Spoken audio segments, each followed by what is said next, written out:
Sheeja, good morning. ഇന്ന് LDF യോഗം ചേരുകയാണ്. നമുക്കറിയാം തദ്ദേശ തെരഞ്ഞെടുപ്പ് ഫലം പ്രധാനപ്പെട്ട വിഷയമായി നിൽക്കുകയാണ്. LDFന് ഒരു പ്രതീക്ഷിച്ച വിജയം ഉണ്ടായില്ല എന്ന വസ്തുത മുന്നണിയുടെ മുൻപിലുണ്ട്. എന്നാൽ അടിത്തറ തകർന്നിട്ടില്ല എന്ന പ്രധാനപ്പെട്ട കാര്യവുമുണ്ട്. അടിത്തറ സംരക്ഷിക്കുന്ന വിധത്തിൽ മുന്നോട്ട് പോകാൻ കഴിഞ്ഞിട്ടുണ്ട്. പക്ഷേ അതുപോരാ. ഈ തിരിച്ചടി നേരിട്ട ഇടങ്ങളിൽ തിരിച്ചുവരവ് നടത്തണം. അതിനടക്കമുള്ള കാര്യങ്ങളൊക്കെ കഴിഞ്ഞ ദിവസം ചേർന്ന CPIM CPI യോഗങ്ങളൊക്കെ ചർച്ച ചെയ്തിട്ടുണ്ട്. ഇന്ന് മുന്നണി യോഗം ചേരുമ്പോൾ പ്രധാനപ്പെട്ട അജണ്ട ഇത് തന്നെ ആയിരിക്കില്ലേ?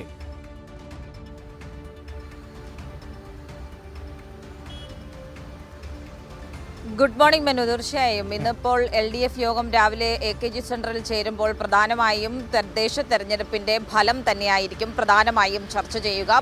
പ്രത്യേകിച്ചും കഴിഞ്ഞ ദിവസമാണ് CPIMന്റെയും CPIയുടെയും നേതൃയോഗം, പ്രത്യേകിച്ചും സംസ്ഥാന സെക്രട്ടേറിയറ്റ് യോഗം തിരുവനന്തപുരത്ത് നടന്നിട്ടുണ്ടായിരുന്നത്. ഇതിൽ നിലവിലത്തെ ഒരു സാഹചര്യം, തെരഞ്ഞെടുപ്പ് ഫലത്തിന്റെ സാഹചര്യം വിലയിരുത്തിയിട്ടുണ്ട്. അതിലാണ് LDFന്റെ അടിത്തറ തകർന്നിട്ടില്ല എന്നുള്ള കാര്യം വ്യക്തമാക്കുന്നത്. അതോടൊപ്പം തന്നെ പക്ഷേ ചിലയിടങ്ങളിൽ പാർട്ടിക്ക് തിരിച്ചടി നേരിട്ടിട്ടുണ്ട്, LDFന് തിരിച്ചടി നേരിട്ടിട്ടുണ്ട്. ആ ഇടങ്ങൾ കേന്ദ്രീകരിച്ചുകൊണ്ട് കൂടുതൽ പ്രവർത്തനങ്ങൾ നടത്തുക, പ്രത്യേകിച്ചും സംസ്ഥാന സർക്കാർ കേരളത്തിലുടനീളമായി നടത്തിയിട്ടുള്ള വികസനക്ഷേമ പ്രവർത്തനങ്ങൾ അത് ജനങ്ങളിലേക്ക് എത്തുന്നതുമായി ബന്ധപ്പെട്ട് കൂടുതൽ ക്യാമ്പയിനുകൾ അടക്കം ഏറ്റെടുത്തുകൊണ്ട് ആ രീതിയിലുള്ള പ്രവർത്തനങ്ങൾക്ക് മുൻതൂക്കം നൽകും എന്നുള്ള കാര്യം തന്നെയാണ്. അവിടെ ഏത് രീതിയിലാണത് ജനങ്ങളിലേക്ക് എത്തുന്നതുമായി ബന്ധപ്പെട്ട് ഏതെങ്കിലും തരത്തിൽ വീഴ്ചകൾ സംഭവിച്ചിട്ടുണ്ടോ അതടക്കം പരിശോധിച്ച് തുടർ നടപടികളിലേക്ക് കടക്കുക എന്നുള്ളതാണ് തീരുമാനിച്ചിട്ടുള്ളത്. ഏതായാലും രണ്ട് പാർട്ടികളും CPIMും CPIയും ഈ തദ്ദേശ തെരഞ്ഞെടുപ്പ് ഫലം വിലയിരുത്തിയിട്ടുണ്ട്. ആ സാഹചര്യമൊക്കെ വിലയിരുത്തിയിട്ടുണ്ട്. ഇന്ന് സ്വാഭാവികമായും LDF യോഗത്തിലേക്ക് എത്തുമ്പോൾ എല്ലാ കക്ഷികളും ഈ തദ്ദേശ തെരഞ്ഞെടുപ്പ് ഫലം സംബന്ധിച്ചുള്ള കാര്യങ്ങൾ വിശദമായി ചർച്ച ചെയ്യും എന്നുള്ളതിൽ സംശയമില്ല. അതോടൊപ്പം തന്നെ ഇനിയിപ്പോൾ നിയമസഭാ തെരഞ്ഞെടുപ്പ് അടക്കം വരാനിരിക്കുന്ന ഒരു സാഹചര്യമാണ്. അപ്പോൾ ഏത് രീതിയിൽ നിലവിൽ ഉണ്ടായിട്ടുള്ള തിരിച്ചടികൾ, ചില മേഖലകളിൽ നിന്നാണ് തിരിച്ചടികൾ ഉണ്ടായിട്ടുള്ളത്. അപ്പോൾ ആ മേഖലകൾ കേന്ദ്രീകരിച്ച് ഇനി ഏത് രീതിയിലുള്ള പ്രവർത്തനങ്ങളുമായി മുന്നോട്ട് പോകണം. പക്ഷേ മറ്റൊരു കാര്യം എടുത്തു പറയേണ്ടത്, പലയിടങ്ങളിലും ഈ തദ്ദേശ സ്ഥാപന തെരഞ്ഞെടുപ്പുമായി ബന്ധപ്പെട്ട് നോക്കുമ്പോൾ വോട്ട് വിഹിതത്തിൽ LDFന് വലിയ കുറവ് വന്നിട്ടില്ല എന്നുള്ളതാണ്. അത് പ്രത്യേകിച്ചും തിരുവനന്തപുരത്തെ കേന്ദ്രീകരിച്ച് മാത്രം പറയുകയാണെങ്കിൽ തിരുവനന്തപുരം നഗരസഭയിൽ NDA 50 സീറ്റുകളിലേക്ക് എത്തുമ്പോൾ LDF 29 സീറ്റുകളിലാണ് വിജയിച്ചിട്ടുള്ളത്. പക്ഷേ ഈ 29 സീറ്റുകളിൽ വിജയിച്ചിട്ടുണ്ട് എന്ന് പറയുമ്പോൾ തന്നെ അവിടെ വോട്ട് വിഹിതം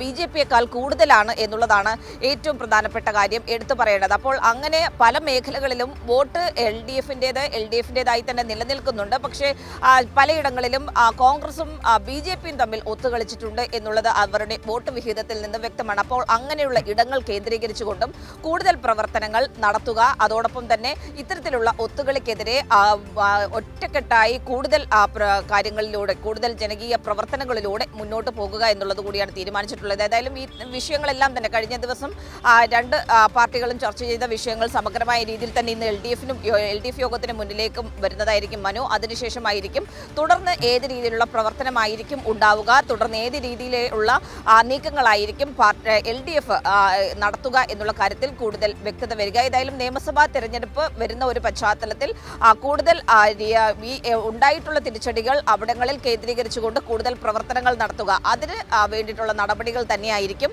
LDFൽ പ്രധാനമായും ഉണ്ടാവുക എന്ന് തന്നെയാണ് പ്രതീക്ഷിക്കുന്നത് മനു. ഷീജ, വളരെ പ്രധാനപ്പെട്ട മറ്റു കാര്യങ്ങൾ. ഇപ്പോൾ തദ്ദേശ തെരഞ്ഞെടുപ്പ് ഫലവുമായി ബന്ധപ്പെട്ട് മാധ്യമങ്ങളിൽ വരുന്ന ഒരുപാട് വാർത്തകളുണ്ടല്ലോ. ഇന്നലെയൊക്കെ CPIMന്റെയും CPIയുടെയും നിർണായക നേതൃയോഗങ്ങൾ ചേരുന്ന സമയത്ത് LDFൽ വലിയ പൊട്ടിത്തെറി എന്ന രീതിയിലായിരുന്നു പല മാധ്യമങ്ങളിലും വാർത്ത നൽകിക്കൊണ്ടിരുന്നത്. ഇന്നലെ ഈ രണ്ട് യോഗങ്ങളോടൊപ്പവും ഷീജ രാവിലെ മുതൽ സഞ്ചരിച്ച ഒരാളല്ലേ. യഥാർത്ഥത്തിൽ ആ രീതിയിൽ മുന്നണിയെ കലക്കി മറിക്കുന്ന തരത്തിലുള്ള എന്തെങ്കിലും കാര്യങ്ങൾ ഉണ്ടായിട്ടുണ്ടോ?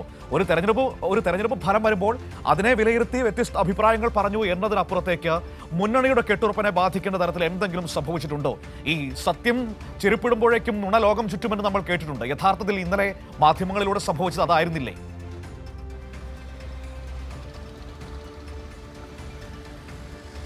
തീർച്ചയായും സ്വാഭാവികമായും മനു, അതിപ്പോൾ LDFലേക്ക് എത്തുമ്പോൾ LDFൽ ചെറിയൊരു തിരിച്ചടി ഒരു തെരഞ്ഞെടുപ്പിൽ ഉണ്ടായാൽ പോലും അത് LDFനകത്ത് വലിയ പ്രശ്നങ്ങൾ ഉണ്ടാക്കുന്നു എന്ന തരത്തിൽ വാർത്തകൾ സ്വാഭാവികമായും ഒരു വിഭാഗം മാധ്യമങ്ങളിൽ നിന്നുണ്ടാകും. അതിൽ ഒരു തരത്തിലുള്ള തർക്കവുമില്ല. പക്ഷേ ശരിക്കും സംഭവിച്ച കാര്യങ്ങൾ എന്ന് പറയുന്നത് ഇന്നലത്തെ രണ്ട് സംസ്ഥാന സെക്രട്ടേറിയറ്റ് യോഗങ്ങളിലും കൃത്യമായ രീതിയിൽ തന്നെ സംസ്ഥാന അധ്യക്ഷന്മാർ, അതിപ്പോൾ CPIMന്റെ MP ഗോവിന്ദ മാസ്റ്റർ ആകട്ടെ അല്ലെങ്കിൽ CPIയുടെ ബിനോയ് വിശ്വം ആകട്ടെ, രണ്ടുപേരും വ്യക്തമാക്കിയ മറ്റൊരു കാര്യമുണ്ട്. LDFന്റെ അടിത്തറ തകർന്നിട്ടില്ല. ഒരു തെരഞ്ഞെടുപ്പാകുമ്പോൾ അതിൽ സ്വാഭാവികമായും വിജയവും പരാജയവും ഉണ്ടാകും. ഇപ്പോൾ പരാജയം ഉണ്ടായി എന്ന് കരുതി അത് പക്ഷേ ഒരു പൂർണ്ണ പരാജയമല്ല. പലയിടങ്ങളിലും LDF മികച്ച നേട്ടം തന്നെ നിലനിർത്തി മുന്നോട്ട് പോകുന്നുണ്ട്. പലയിടങ്ങളിലും BJPയുടെ വാർഡുകളടക്കം പിടിക്കുന്ന ഒരു സംഭവം അടക്കമുണ്ടായിട്ടുണ്ട്. അപ്പോൾ ഇത്തരത്തിലുള്ള തിരിച്ചടികൾ സ്വാഭാവികമാണ്. 2010-ലും അത്തരത്തിലുള്ള തിരിച്ചടി LDFന് നേരിട്ടിട്ടുണ്ട്. പക്ഷേ അവിടെയും പാർട്ടി അല്ലെങ്കിൽ LDF ഒറ്റക്കെട്ടായി നടത്തിയ തുടർ നീക്കങ്ങൾ, തുടർ നടപടികൾ എന്ന് പറയുന്നത് ഒറ്റക്കെട്ടായി എവിടെയൊക്കെയാണോ എന്തൊക്കെയാണോ പ്രശ്നങ്ങൾ സംഭവിച്ചത് അത് തിരിച്ചറിഞ്ഞ് പഠിച്ച് പരിഹരിച്ച് മുന്നോട്ട് പോകുക. ആ രീതിയിലാണ് തുടർന്നുള്ള നിയമസഭാ തെരഞ്ഞെടുപ്പിൽ LDF പ്രവർത്തിച്ചിട്ടുണ്ടായിരുന്നത്. അപ്പോൾ അത്തരത്തിലുള്ള അനുഭവങ്ങൾ മുൻപും LDF നേരിട്ടിട്ടുണ്ട്. അപ്പോൾ അതേ രീതിയിൽ തന്നെ എവിടെയൊക്കെയാണോ പ്രശ്നങ്ങൾ സംഭവിച്ചത് അത് കണ്ടെത്തി തിരുത്തി മുന്നോട്ട് പോകുക എന്നുള്ളതാണ്. അതിനപ്പുറത്തേക്ക് LDFൽ ഒരു തരത്തിലുള്ള പ്രശ്നങ്ങളും ഈ ഒരു പരാജയം കൊണ്ട് ഉണ്ടായിട്ടില്ല എന്നുള്ള കാര്യം തന്നെയാണ് ഇന്നലത്തെ ഈ 2 യോഗങ്ങളിലും ഈ ചർച്ചയ്ക്ക് വന്നതാകട്ടെ അല്ലെങ്കിൽ സംസ്ഥാന സെക്രട്ടറിമാർ പറഞ്ഞതാകട്ടെ അത് അങ്ങനെ തന്നെ നിലനിൽക്കുന്നു. മറ്റെല്ലാം ഈ പറയുന്നത് പോലെ തന്നെ മാധ്യമ വാർത്തകൾ സ്വാഭാവികമായും ഈ ഇതുമായി ബന്ധപ്പെട്ട അത്തരത്തിൽ LDFൽ വലിയ പൊട്ടിത്തെറി എന്ന രീതിയിലൊക്കെ ഉണ്ടാകുന്നത് സ്വാഭാവികമാണ്. കാരണം LDF ആണ് അല്ലെങ്കിൽ CPM ആണ് എന്നുണ്ടെങ്കിൽ അവിടെ കൂടുതൽ കടന്നാക്രമിക്കുന്ന തരത്തിലുള്ള നടപടികൾ സ്വാഭാവികമായും ഈ ഒരു വിഭാഗം മാധ്യമങ്ങളിൽ നിന്നുണ്ടാകുന്നത് ഇതാദ്യമല്ല മനു.